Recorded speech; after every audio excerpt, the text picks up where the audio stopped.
fried rice and adobo.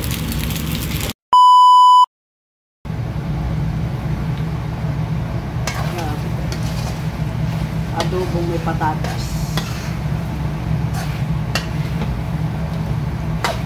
Ayan ang ating ulam, guys. Adobo. Patatas. Tuyo na ito, guys.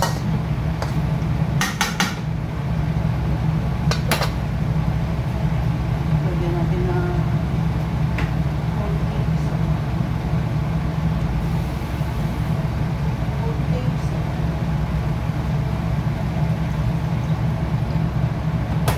para may sawas.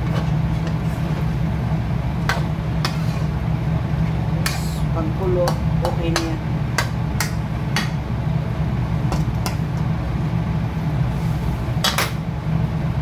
Then, luto tayo ng fried rice.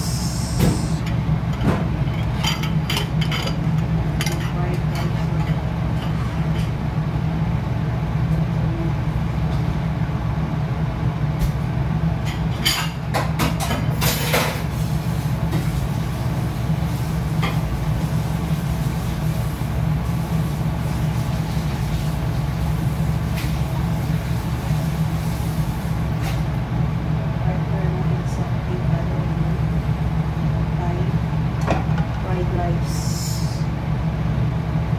Na may so dibil ba?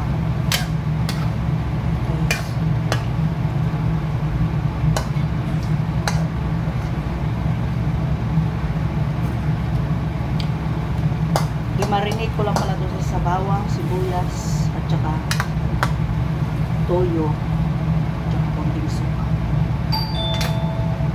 Guys.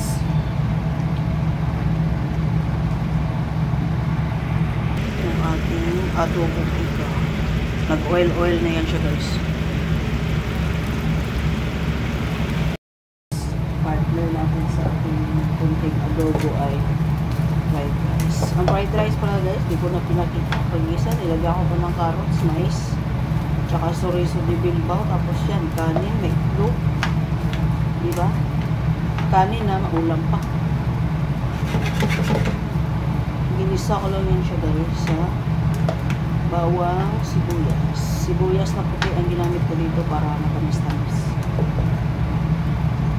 Halo-halo lang natin para sa ating tanghalian. Yan lang, dalihan, simple lang. Ganun lang kadali, guys. Diba?